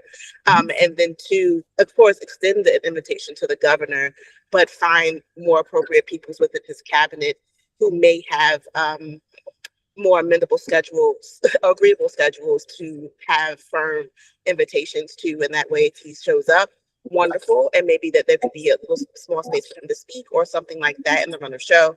But I don't agree with holding up the opening day with his schedule just because we've had multiple chances where that has not been successful. Yeah, I agree. I will just talk briefly about the kind of what I see. And again, I appreciate the feedback, and I'm open to it. This is and I apologize for my salty language here, but a damned if you do, damned if you don't situation with the governor's office, because again, there was significant state funds committed to this. So I don't want to make an enemy out of the governor's office by moving forward on a date that they can't be available. But at the same time, you're entirely correct in saying we can't hold this process up much longer. No, I agree. And as long as you're 95% confident that the other work will be done by September 22nd, you can't wait until 22nd September to have a date and send out the invitations and do all of that. So I think it's the next week or two, and they understand it's an election year, so no one wants to commit any resources. They just had their special session last week or this past week, so there's a lot in the way of the governor's schedule. Although he misses no opportunity to say that when he came down the last time, and the president of the college, who wasn't here when he gave 24 hours notice of his visit, that he'd like to see everyone. All right. Do we have any other discussion on the visitor center? Just, is there a role for the planning committee to help plan so it doesn't fall on the staff? Okay. Yes. And so the other thing is, if a development director is hired in the near term, he or she will play a significant role, because as far as I know, we have zero money for the reception and all of that. And because there's no plan yet to do that, we had had some discussions about naming. The likelihood of naming historic buildings is relatively slim, unlike dorms and so forth across the street. But sponsoring exhibits and other ways to have organizations have their name on something that is long-term but not permanent, are out there. And those discussions are on hold. Our former director had done some outreach about 16 months ago and then never followed up. So one or two people have contacted me and I told them, we'll get back to you.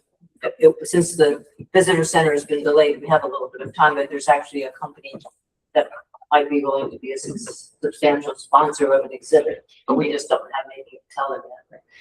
And I will add that we do have some commitments related to the visitor center grand opening, from people in this room. So we do have a little bit of money there, but to get to the point of when, you know, again, having a development director on board will help us really push that. Right, but Rosemary, they had a committee, Yes. right? That there was, Yeah, we had action. right? We had days, we had venues, we had it all. You got Right. time. And So for the planning committee, there's there's work that's can be revisited. The weather will be different than originally. Yeah, planned, sure so, will. Yeah. which is, Anyway. which is a plus. Have you advertised that position? Yes, we actually have had interviews, Oh, so, okay.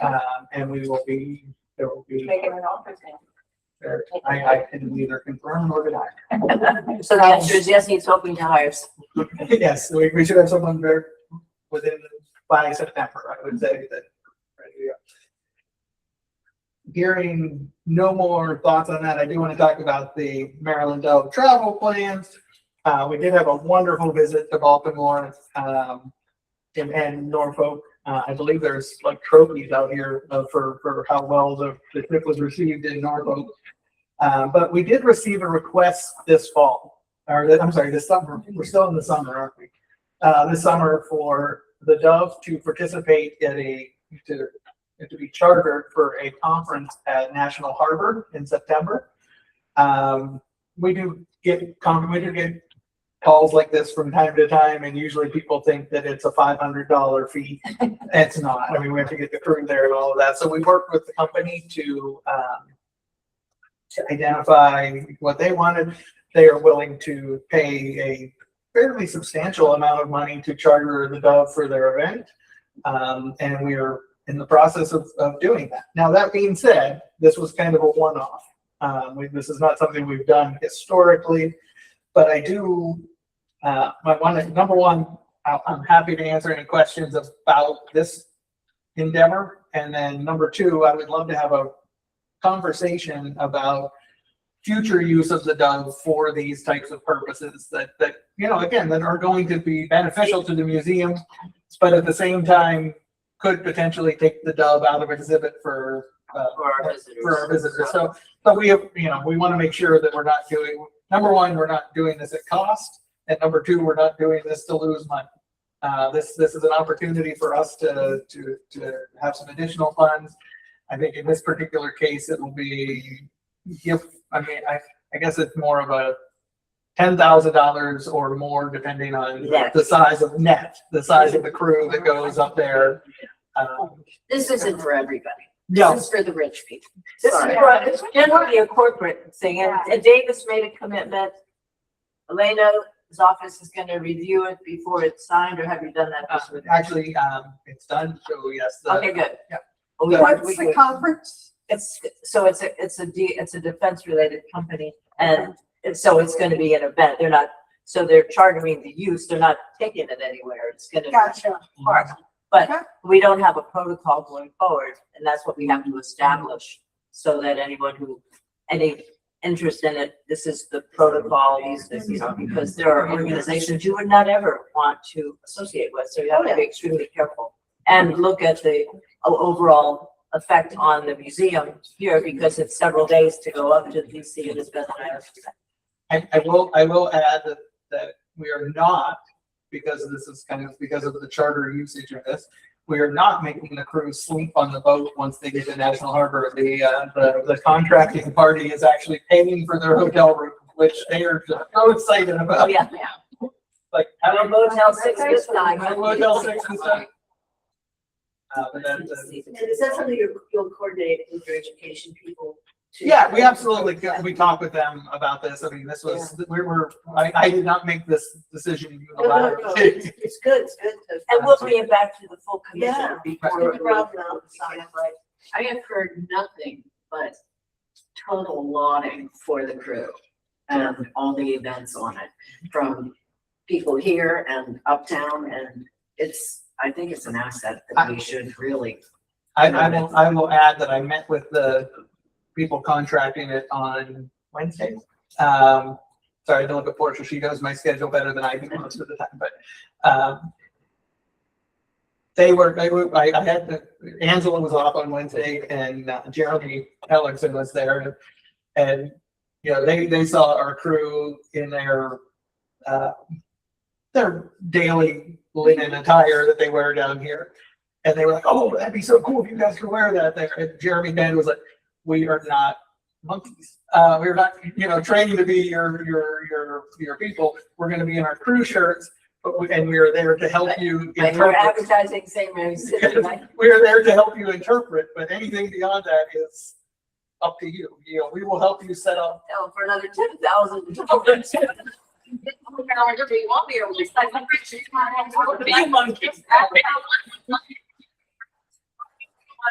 No, I mean, I don't want to make the crew uncomfortable or get outside of their mission as possible, but they will be there. And what we informed them was, our crew are not servers. Our crew are not, anything that they are there to help the guests at your event And for safety. and to interpret the ship should people have questions. They are not performers.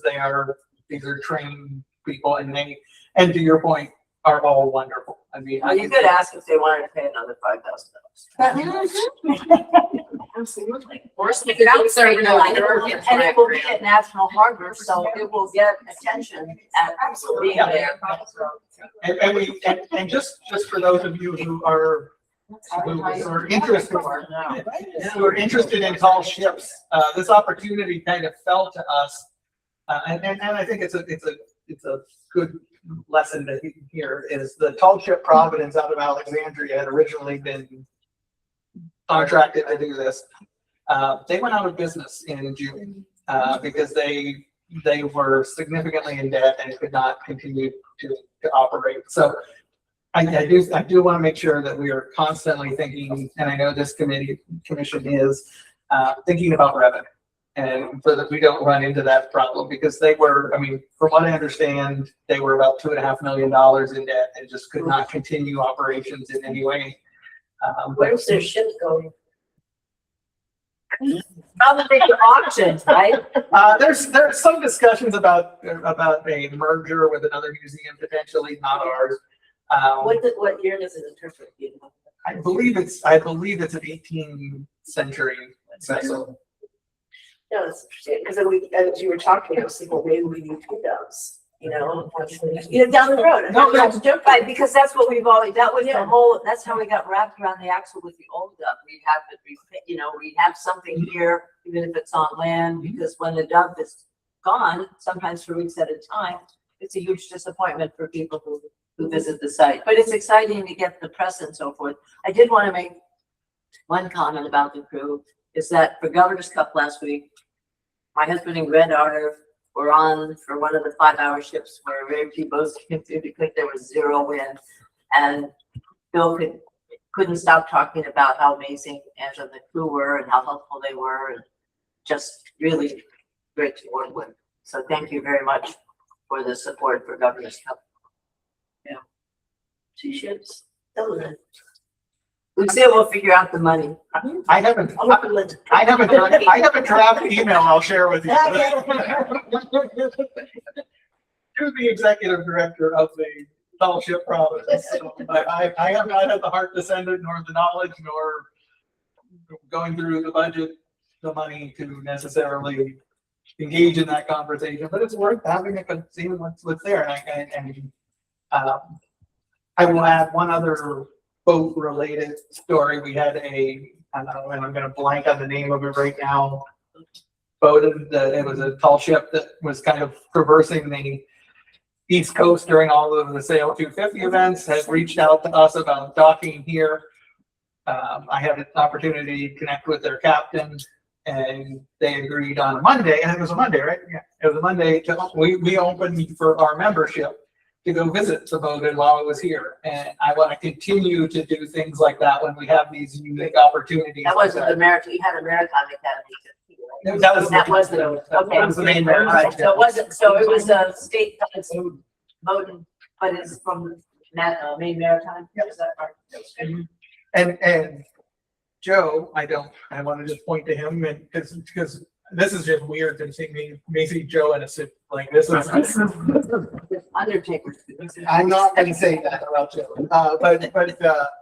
but Joe and his team, because it was a Monday and we didn't have necessarily our full staff here, did yeoman's work to help the crew out, get them in, and get them. You know, they were. I think I talked to Joe at one point. He was driving them up to the Wise Market to get food. Provisions for the crew. Yes, so we did a wonderful job, and I just want to take a moment to mention that. And Cheryl and her team helped communicate it out to the membership. It was kind of a fun project because we were trying to do everything in Baltimore, plus a couple other things, and we did it all without anything going terribly wrong.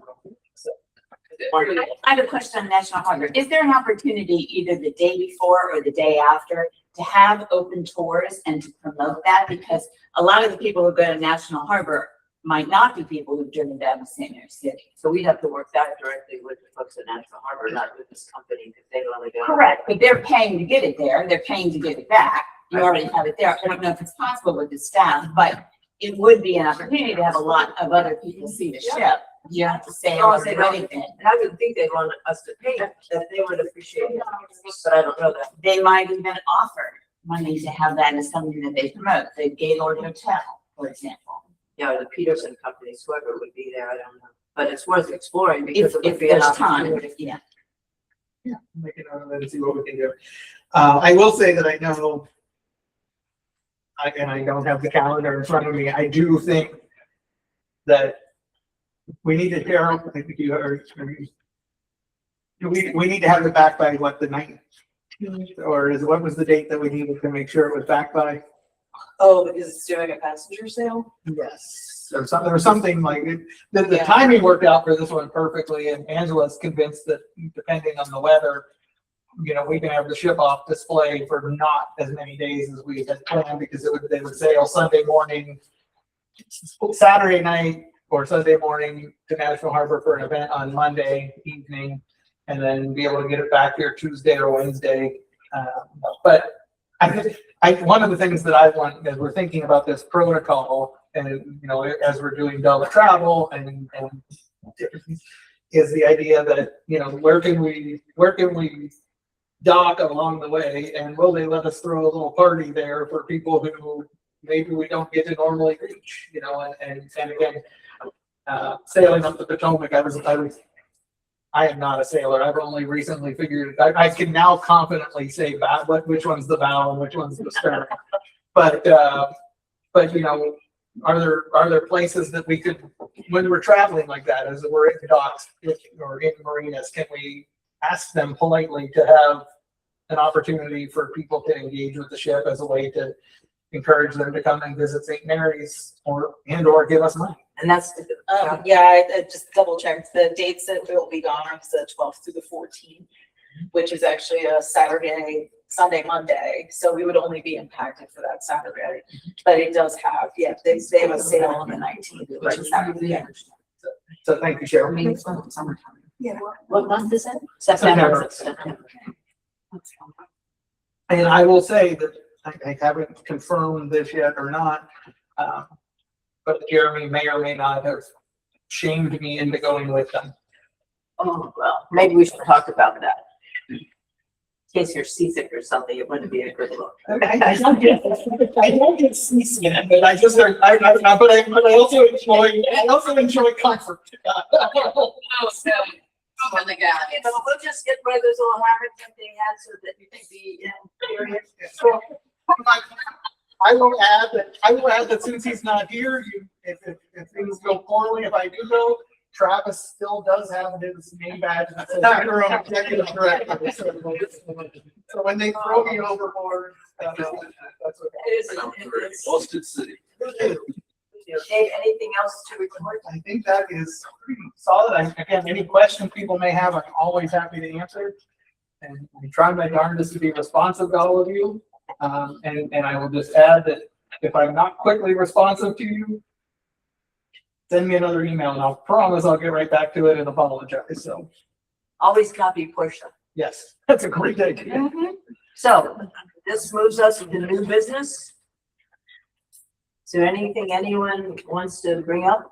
Anything that we have related to visitor center, all the other things happening? Well, not to embarrass Francis, but I do think it would be important with timing the visitor center opening, to have your tribal chair be able to be available. Yes, no, absolutely. So I made a note today to talk about that. So I think that's a wonderful idea. I think the blessing would be too. Maybe not just our local indigenous communities, but I'm probably involved in Maryland Commission of Indian Affairs on that as well, trying to get some of their representation and, maybe even reach out to some of the tribal leaders too, from some of the Chesapeake area communities, considering that this was a site that shown that there's multiple cultures that existed here. Anytime we can build bridges, I think it's a great thing. So that simple invite could end up potentially going a long way with future partnerships. I agree, but I do think protocol, given that this is the Absolutely. gathering of the tribe inviting and so forth. Absolutely. Anything else regarding the visitor center? Prayers?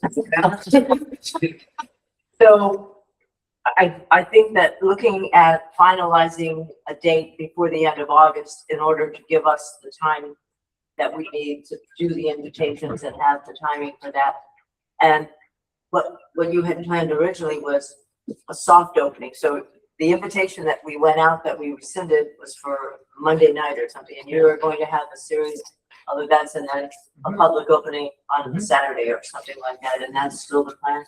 I think it's going to be a lot more condensed than Okay, that. right, it's not the summertime anymore, it's starting at 5 o'clock. Well, and also, I think we actually got some really good feedback from our commission and foundation members about the need for some of the events and things like that. I think, Lucille's smiling because she knows I'm talking about her.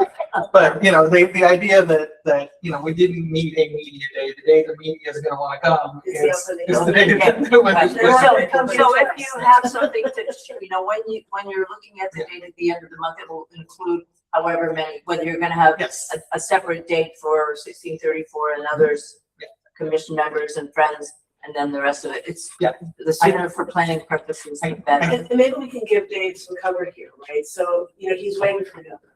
And this commission is saying, yes, that is vitally important, but we would like a date, right? Just to say, if they've not responded to you, let's have a different date. But that way, right, by 31 August or something. I don't want people to say, well, why did you get the governor?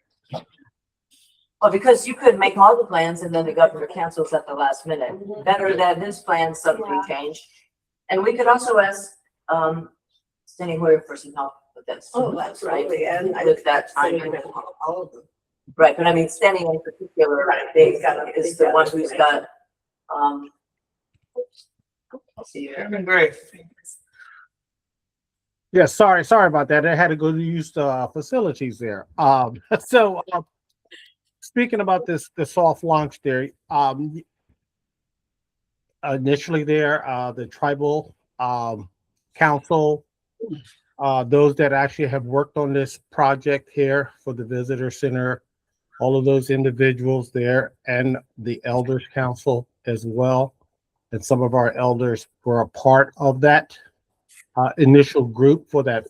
I guess that was supposed to be the 20th. Yep, 25th. We are still hoping that is still going to be the case.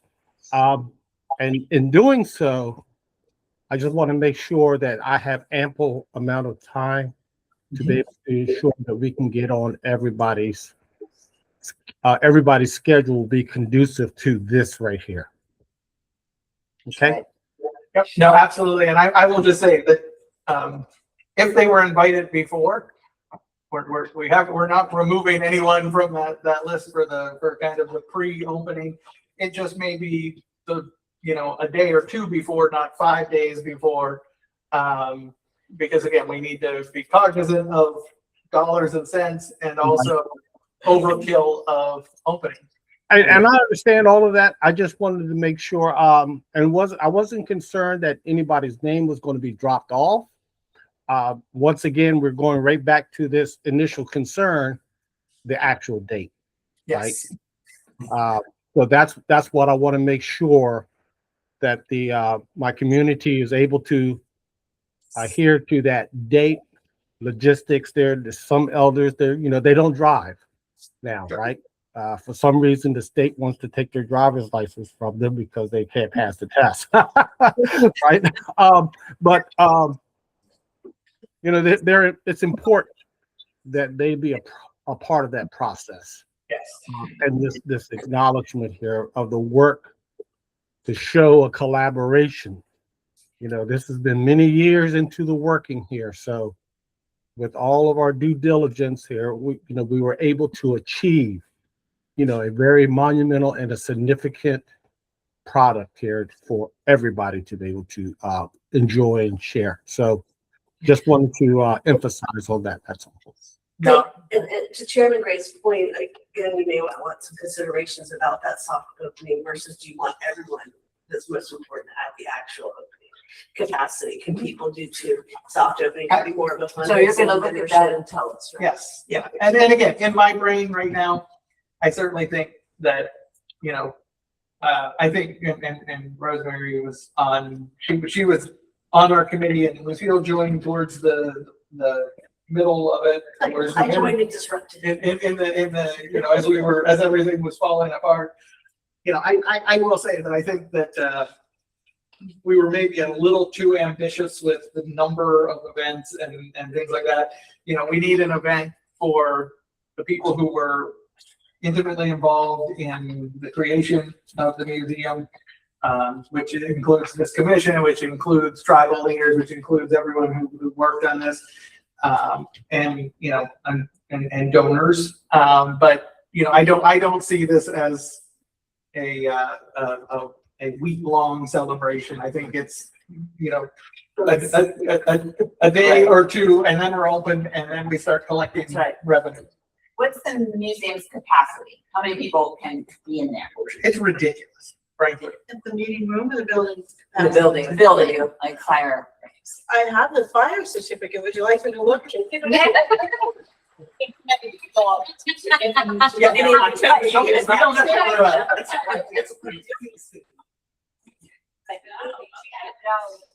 the big room, but that's building all the space. So I see it.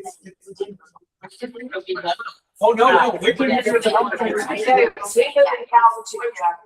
fire, the commissioners, the way they track everything, and hotels and receptions and all of that was astounding. Oh, there we go.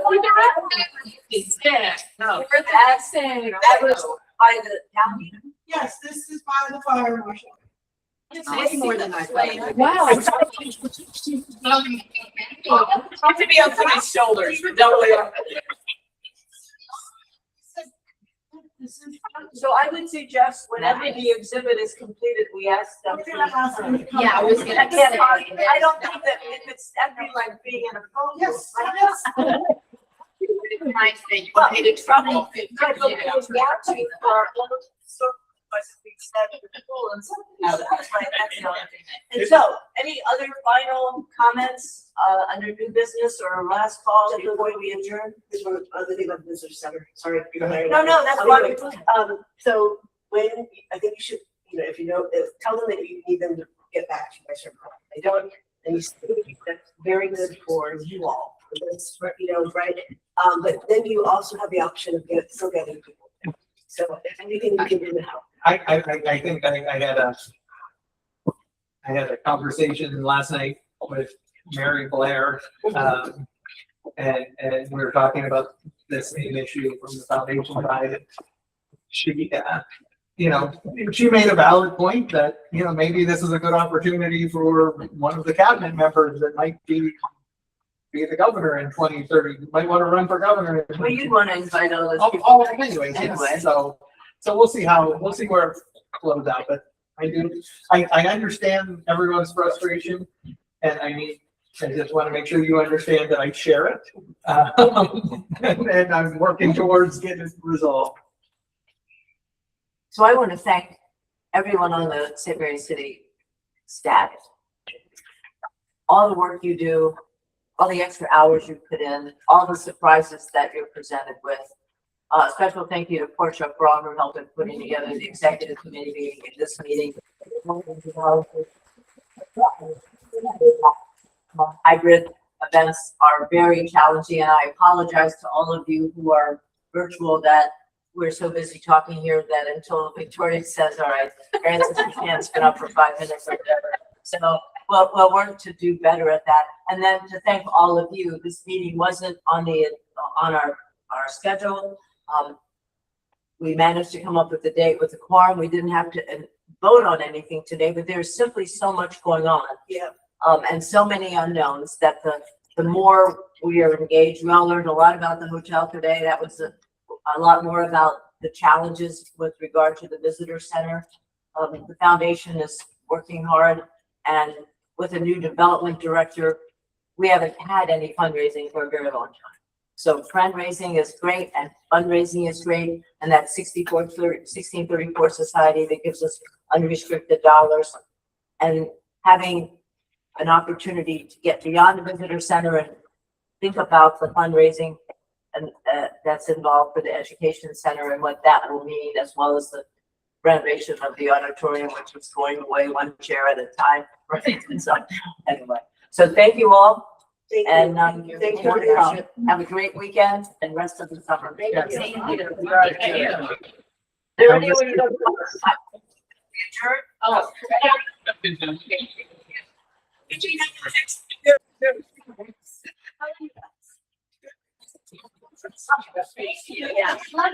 Something. Yeah.